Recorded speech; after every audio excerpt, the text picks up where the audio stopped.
আসসালামু আলাইকুম প্রিয় ছাত্রছাত্রী, তোমাদেরকে এই পর্বে স্বাগতম জানিয়ে শুরু করছি। এই পর্বে এখন 138 নম্বর পৃষ্ঠার 3 নম্বর অঙ্কটি সমাধান দিব। আর এটি সপ্তম শ্রেণীর গণিত বইয়ের অঙ্ক। এবং তোমরা যারা 1 ও 2 নম্বর প্রশ্নের সমাধান দেখতে চাও, তোমরা এই ভিডিওর উপরে ডানে আই বাটনে ক্লিক করো, অথবা এই অধ্যায়ের জন্য আলাদা প্লেলিস্ট করা আছে, সেখান থেকে দেখে নাও। এখন তাহলে চলো আমরা শুরু করি। 3 নম্বর প্রশ্নটি একইভাবে 3 সেমি ও 4 সেমি বাহু বিশিষ্ট একটি আয়ত বানিয়ে ক্লাসে তুলে ধরে শিক্ষককে দেখাও। আকৃতিটি খাতায় বসিয়ে আয়তটি আঁকো। এর জন্য আমি সরাসরি এখানে বোর্ডে চলে আসছি। এবার প্রথমে একটা স্কেল দিয়ে তোমরা 4 সেন্টিমিটারের সমান করে একটা বাহু কেটে নিবে আয়তর। তাহলে এখানে 0, এটা 1, এটা 2, এটা 3, এটা 4। এটাকে আমি যদি একটু বড় করে জুম করে দেখাই, এখানে 0 থেকে শুরু করে 4 সেন্টিমিটারের সমান করে একটা কেটে নিলাম একটা বাহু। এবং এরপরে স্কেলটাকে সরিয়ে নিলাম। নেওয়ার পরে এখানে আমি নিচে লিখে দিচ্ছি এটা আসলে আমরা 4 সেন্টিমিটারের সমান করে নিয়েছি, 4 সেমি লিখে দিলাম। এরপরে এখন আমরা এই পাশে একটা লম্ব অঙ্কন করব, বা 90 ডিগ্রি কোণ করে আমরা এখানে একটা লম্ব অঙ্কন করব। অর্থাৎ আমাদের এখানে আপাতত স্কেলের কাজ নেই। এখন আমরা চাঁদা নিয়ে এইভাবে তোমাদের চাঁদা দিয়ে এই পাশে এটাকে ধরে নিবে যে ঠিকমতো এখানে চাঁদা রেখে এই দাগ বরাবর যেন মিলে। এরপরে এই পাশে দেখবে যেখানে 0 থেকে শুরু করে 0, 10 ডিগ্রি, 20 ডিগ্রি, 30 ডিগ্রি, 40, তারপর এটা 50 ডিগ্রি, এটা 60 ডিগ্রি, 70, 80, 90, ঠিক এখানে একটা পয়েন্ট করে নিবে। আমি এখানে 90 ডিগ্রির উপর এখানে একটা পয়েন্ট করে নিচ্ছি, একদম ছোট্ট করে একটা পয়েন্ট দিয়ে নিলাম। এরপরে চাঁদাকে এখান থেকে সরিয়ে নিলাম। এরপরে যদি এখন স্কেলটাকে একটু যদি আমরা উপরে নিয়ে যাই, এখানে স্কেল দিয়ে আমরা মাপটা নিব, যেহেতু এটা আসলে 3 সেন্টিমিটারের সমান করে নিব। এবং এখানে এই যে 0 থেকে শুরু করে আমরা এই যে 0 থেকে শুরু করে 3 সেন্টিমিটার পর্যন্ত দাগ নেব। এটাকে আমি জুম করে দেখাচ্ছি একটু বড় করে।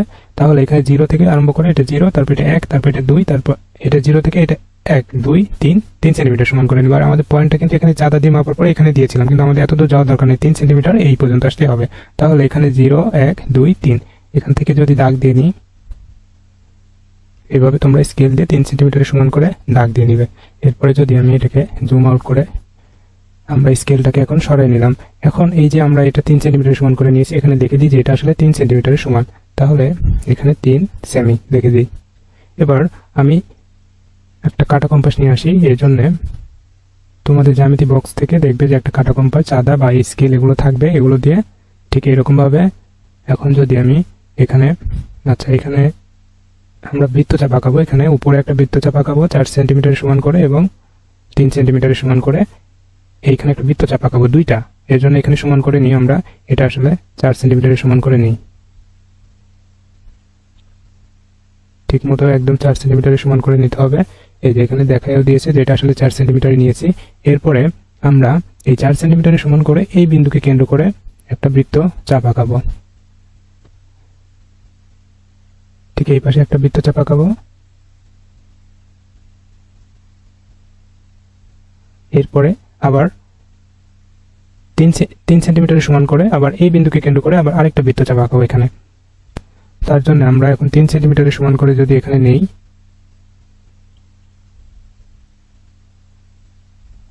3 সেন্টিমিটারের সমান নিয়েছি। এখানে 3 সেন্টিমিটার দেখা যাচ্ছে যে এটা আসলে 3 সেন্টিমিটারের সমান করে নিয়েছি।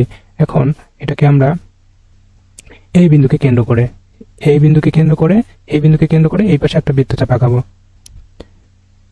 এখন যদি আমি এটাকে যদি এখানে যদি বৃত্তচাপ আঁকাই, তাহলে ঠিক এই বিন্দুতে ছেদ করবে এইখানে। তাহলে এটাকে একটু ছোট করে নিয়ে আমি, বেশি বড় করার দরকার নাই। তাহলে এইখানে একটা বৃত্তচাপ আঁকিয়ে দিলাম। এখন আগের বৃত্তচাপটা এই পাশে এসেছে এবং আর পরেরটা এই পাশে যাচ্ছে। তাহলে আমাদের এখন এই কাটা কম্পাসের এখন দরকার নাই, এটাকে সরিয়ে নিলাম এখান থেকে। এখন এই প্রথম বৃত্তচাপটা এই পাশে ছেদ করেছে, এটাকে যদি একটু বড় করে যদি এখান থেকে দেখাই, এভাবে আগে থেকে নিলে ভালো হতো। আমি এখানে শুধুমাত্র দাগ দিলাম, যেহেতু 2টা বৃত্তচাপ এখানে মিলিত হয়েছে এই বিন্দুতে। এখন এখান থেকে এ পর্যন্ত দূরত্ব আসলে 4 সেন্টিমিটার, এবং এখান থেকে এ পর্যন্ত দূরত্ব 3 সেন্টিমিটার। এখন এই যে যোগ করে দেবো এখানে, এর জন্য আমরা স্কেল নিয়ে আসবো। স্কেল নিয়ে এসে যদি যোগ করে দেই, তাহলে আমাদের হয়ে যাবে আয়তটি। এখন যদি যোগ করে দেই, তাহলে এখান থেকে 0 থেকে শুরু করে এই পর্যন্ত আমি যোগ করে দিলাম। এরপরে আবার এখান থেকে যোগ করে দেব। এই জন্য আবার যদি আমাদের স্কেলটাকে যদি ঘুরে নিই,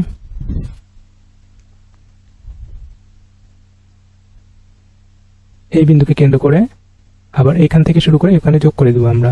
এটাকে একদম ঠিকঠাক মতো এখানে না বসালে কম বেশি হবে, মানে এই জন্য একদম ঠিক মতো এটাকে ঠিক জায়গায় বসাতে হবে। এখন যদি যোগ করে দিই, এখান থেকে শুরু করে এই পর্যন্ত যোগ করে দিলাম। এখন স্কেলটাকে যদি সরাই নিই তাহলে এটা হয়ে গেল আমাদের আয়ত। এবং এখন যদি এখানে এই 4 সেন্টিমিটার সমান করে উপরে বাহুটাও 4 সেন্টিমিটার সমান নিয়েছি, এই জন্য এখানেও 4 সেন্টিমিটার লিখে দিব। 4 সেমি বা সেন্টিমিটার, তোমাদের যেটা সহজ মনে হয়, সেমি লিখে দিলাম আমি। এবং এই বাহুটা সমান করে এই পাশের বাহুটাও নেওয়া হয়েছে, তাহলে এটাও 3 সেন্টিমিটার। আর আমরা জানি যে আয়তের বিপরীত বাহু দুইটি সমান, এই বাহু সমান 4 সেন্টিমিটার, এটাও 4 সেন্টিমিটার, এবং এই পাশের দুই বিপরীত বাহুটাও দুইটি সমান, এটা 3 সেন্টিমিটার, এটাও 3 সেন্টিমিটার। এবং এখন আমরা যদি এখানে বর্ণনা লিখে দিব, তোমরা এভাবে অঙ্কন করে খাতায় পেন্সিল দিয়ে, কাটা কম্পাস এবং স্কেল চাঁদা ব্যবহার করে এভাবে আয়ত অঙ্কন করে এখানে বর্ণনা লিখে দিবে খাতায়, এবং আমি এখানে সরাসরি লিখে দিচ্ছি একবারে, তারপরে বলছি। এখানে 1 নম্বরে আমরা লিখতে পারি যে আয়তের বিপরীত বাহুগুলি সমান, তাহলে এখানে আয়তের, এবং 2 নম্বরে এখানে যে এখানে আয়তের এই কোণটা 90 ডিগ্রি বা এক সমকোণ, আবার ঠিক এই কোণটাও 90 ডিগ্রি বা এক সমকোণ হবে, এবং এই কোণটাও 90 ডিগ্রি বা এক সমকোণ, এটাও ঠিক একই রকম ভাবে এক সমকোণ বা 90 ডিগ্রি। তাহলে আমরা এখানে লিখে দেই যে আয়তের 4টি কোণ সমান এবং 90 ডিগ্রি বা এক সমকোণ, প্রতিটি কোণেই এক সমকোণ বা 90 ডিগ্রি করে, এই কোণটাও 90 ডিগ্রি, এটাও 90 ডিগ্রি, এটাও 90 ডিগ্রি, এবং এই কোণটাও 90 ডিগ্রি। তাহলে তোমরা আমি যেভাবে দেখিয়ে দিয়েছি ঠিক সেভাবে যদি খাতায় অঙ্কন করো তাহলে আশা করি সবাই পারবে। আর 4 নম্বর, এখানে 4 নম্বর প্রশ্নের সমাধান পরবর্তী পর্বে আলোচনা করব। সে পর্যন্ত সবাই সাথে থেকো। আর হ্যাঁ, এই চ্যানেলটি সাবস্ক্রাইব করে রাখতে পারো, তাহলে এই চ্যানেলে গণিতের উপর যত ভিডিও আপলোড করা হবে সব ভিডিও নোটিফিকেশন পেয়ে যাবে তোমরা। আর একটা লটারি থাকছে, লটারিটা হচ্ছে যে তোমরা যারা এই চ্যানেলটি সাবস্ক্রাইব করবে এবং প্রথমে 100 জনের মধ্যে থাকবে, তাদেরকে আমার অনলাইনে লাইভ ক্লাসের 3 মাসের ফ্রিতে পারমিশন দিব। তাহলে বাসায় বসেই অনলাইনে সরাসরি ক্লাস করতে পারবে, শিখতে পারবে। তবে এই চ্যানেলটি সাবস্ক্রাইব করে অবশ্যই স্ক্রিনশট তুলে আমার কাছে মেইল করতে হবে, অথবা এই ভিডিওর ডেসক্রিপশন বক্সে ওয়েবসাইটের লিঙ্ক দেওয়া থাকবে, সেখানে ঢুকে সরাসরি লাইভ ক্লাসের বাটনে ক্লিক করে নিজের নাম, স্কুলের নাম, নিজের জেলার নাম লিখে অ্যাক্সেস রিকোয়েস্ট পাঠাতে হবে। তাহলে আর দেরি না করে তাড়াতাড়ি লটারির টিকিট কেটে ফেলো আর সরাসরি আমার সাথে ক্লাসে জয়েন হয়ে যাও। কথা হবে পরবর্তী পর্বে। খোদা হাফেজ।